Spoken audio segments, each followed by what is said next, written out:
श्री भगवद्गीता अध्याय 10 भगवान श्री कृष्णचंद्रजी म्हणाले, हे महाबाहो, आणखीही माझे परम रहस्यमय आणि प्रभावयुक्त वचन श्रवण कर, जे मी माझ्याविषयी अतिशय प्रेम असणाऱ्या अशा तुझ्या हितासाठी सांगतो. हे अर्जुना, माझ्या उत्पत्तीला म्हणजेच विभूतीसहित लीलेने प्रकट होण्याला देवता लोक जाणत नाहीत आणि महर्षीजनही जाणत नाहीत, कारण मी सर्व प्रकारे देवतांचे आणि महर्षीचेही आदिकरण आहे, जे मला अजन्मा म्हणजेच वास्तविक जन्मरहित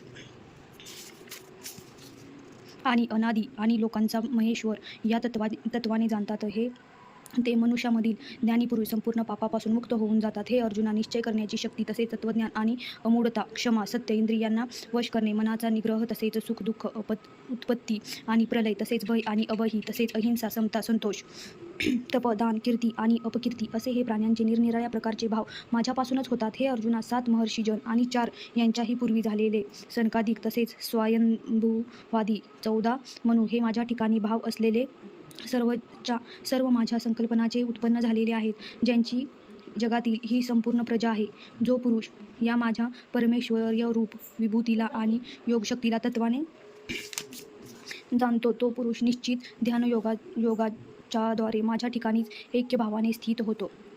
यामध्ये काहीही शंका नाही.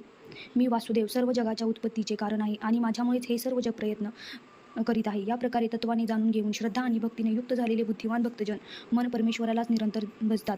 ते निरंतर माझ्याच ठिकाणी मन लावणारे आणि माझ्यात प्राणाला अर्पण करणारे भक्तजन नेहमीच माझ्या भक्तीच्या चर्चेद्वारे आपसात माझ्या प्रभावाचा बोध करतात आणि गुण व प्रभावासह माझेच कथन करीत संतुष्ट होतात आणि मज वासुदेवाचे ठाईच निरंतर रमणा नाम होतात. त्या निरंतर माझ्या ध्यानामध्ये लागलेल्या आणि प्रेमपूर्वक मला भजणाऱ्या भक्तांना मी तो तत्वज्ञानरूपी योग देतो की त्यामुळे ते मलाच प्राप्त होतात. हे अर्जुना, त्यांच्यावर अनुग्रह करण्यासाठी मी स्वतः त्यांच्या अंतःकरणामध्ये ऐक्यभावाने स्थित होऊन अज्ञानाचे उत्पन्न झालेल्या अंधकाराचा प्रकाशमय तत्वज्ञानरूपी दीपकाच्या योगाने नाश करतो. अशा प्रकारची भगवंताची वचने ऐकून अर्जुन म्हणाला, हे भगवंता, आपण परमब्रह्म आणि परमधाम तसेच परमपवित्र आहात, कारण आपणाला सर्व ऋषीजन, सनातन दिव्य पुरुष, तसेच देवांचाही देव, अजन्मा आणि सर्वव्यापी म्हणतात. तसेच देवर्षी नारद, तसेच असित आणि देवल ऋषी आणि महर्षी व्यास आणि स्वतः आपणही मला सांगत आहात.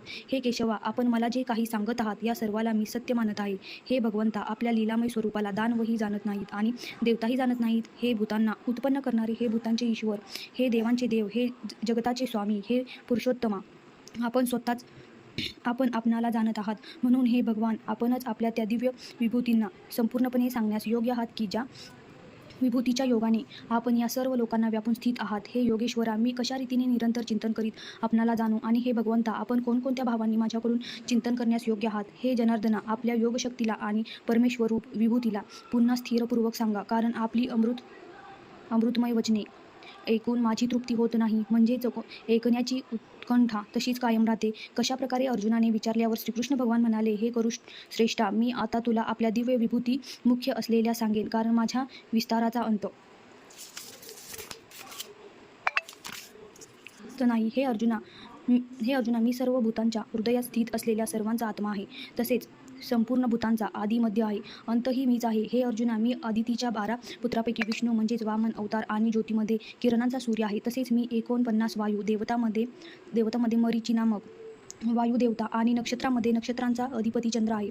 मी देवामध्ये सामवेद आणि देवामध्ये इंद्र आहे आणि इंद्रियामध्ये मन आहे. भूत प्राण्यांमध्ये चेतनदा म्हणजेच ज्ञानशक्ती आहे. मी 11 रुद्रापैकी शंकर आहे आणि यज्ञ, तसेच राक्षसामध्ये धनाचा स्वामी कुबेर आहे आणि मी 8 वसूमध्ये अग्नी आहे. तसेच शिखर असणाऱ्या पर्वतामध्ये सुमेरू पर्वत आहे.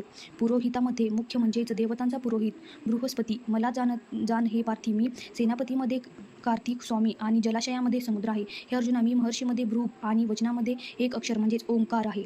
तसेच सर्व प्रकारच्या ज्ञानामध्ये जपयज्ञ आणि स्थिर राहणाऱ्यामध्ये हिमालय पर्वत आहे. सर्व वृक्षामध्ये पिंपळाचा वृक्ष आणि देवर्षीमध्ये नाद मुनी आणि तसेच गंधर्वात चित्ररथ सिद्धांमध्ये कपिल मुनी आहे. हे अर्जुना, तू घोड्यामध्ये अमृतापासून उत्पन्न झालेला उच्च श्रवा नावाचा घोडा आणि हत्तीमध्ये ऐरावत नावाचा हत्ती, तसेच मनुष्यामध्ये राजा मला जाण. हे अर्जुना, मी शस्त्रामध्ये वज्र आणि गायीमध्ये कामधेनू आहे आणि शास्त्रोक्त रीतीने सतती निर्मितीचे कारण कामदेव आहे. मी सर्पामध्ये सर्पराज वासुकी आहे. मी नागामध्ये शेषनाग आणि जलचरामध्ये त्यांचा स्वामी वरुण देवता आहे आणि पितरामध्ये अर्यमा नावाचा पित्रेश्वर तसेच शासन करणाऱ्यामध्ये यमराज मीच आहे. हे अर्जुना, मी दैत्यामध्ये प्रल्हाद आणि गणना करणाऱ्यांमध्ये समय आहे. तसेच पुरुषांमध्ये मृगराज सिंह आणि पक्षामध्ये गरुड मीच आहे. मी पवित्र करणाऱ्यामध्ये वायू आणि शस्त्रधाऱ्यांमध्ये राम आहे. तसेच माशांमध्ये मगरमच्छ आणि नद्यांमध्ये भागीरथी गंगा आहे. हे अर्जुना, सृष्टीचे आदी अंत आणि मध्येही मीच आहे. मी विद्यामध्ये अध्यात्मविद्या म्हणजेच ब्रह्मविद्या तसेच परस्परामध्ये वादविवाद करणाऱ्यांमध्ये निर्णयासाठी केला जाणारा वाद आहे. मी अक्षरांमध्ये अकार आणि समासात द्वंद्वत नावाचा समास आहे. तसेच अक्षयकाल म्हणजेच काळाचाही महाकाळ आणि विराट स्वरूपी सर्वांचे धारणपोषण करणाराही मीच आहे. हे अर्जुना, मी सर्वांचा नाश करणारा मृत्यू आहे आणि पुढे होणाऱ्या उत्पत्तीचे कारण आहे. तसेच स्त्रियांमध्ये कीर्ती, श्री, वाक्य, स्मृती, धृती आणि क्षमा आहे. तसेच मी गायन करण्यास योग्य अशा श्रुतीमध्ये बृहत्त्म आणि छंदामध्ये गायत्री छंद आहे. तसेच महिन्यामध्ये मार्गशीर्ष महिना आणि ऋतूमध्ये वसंत ऋतू मीच आहे. हे अर्जुना, मी फसवणाऱ्यांमध्ये जुवा आणि प्रभावशाली पुरुषांचा प्रभाव आहे. तसेच मी जिंकणाऱ्यांचा विजय, निश्चय करणाऱ्यांचा निश्चय, तसेच सात्विक पुरुषांचा सात्विक भाव आहे. वृश्चवंशी पुरुषांमध्ये वासुदेव म्हणजे मी स्वतः तुमचा सखा आणि पांडवात धनंजय म्हणजे स्थूल, तसेच मुनीमध्ये वेदव्यास आणि कवीमध्ये शुक्राचार्य कवीही मीच आहे. आणि दमन करणाऱ्यांचा दंड म्हणजेच दमन करण्याचीही शक्ती मीच आहे. मी जिंकण्याची इच्छा करणाऱ्यांची नीती आहे आणि गुह्यामधील म्हणजेच गुप्त ठेवावयाच्या भावामध्ये मौन आहे. तसेच ज्ञानी लोकांचे तत्त्वज्ञानी मीच आहे. आणि हे अर्जुना, जे सर्व भूतांच्या उत्पत्तीचे कारण आहे तेही मीच आहे. कारण असे चर आणि अचर असे कोणतेही भूत नाही की जे माझ्याशिवाय असू शकेल, म्हणून सर्व काही माझे स्वरूप आहे. हे तपस्वी, माझ्या दिव्य विभूतींचा अंत नाही हा आपल्या विभूतींचा विस्तार मी तुला एकदेशी म्हणजेच संक्षिप्तपणे सांगितला आहे.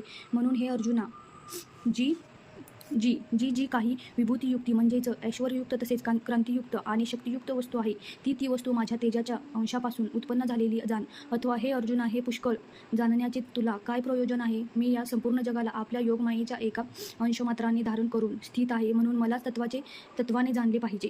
याप्रमाणे 10वा अध्याय श्री भगवद्गीतेतला 10वा अध्याय इथं समाप्त झालेला आहे. धन्यवाद.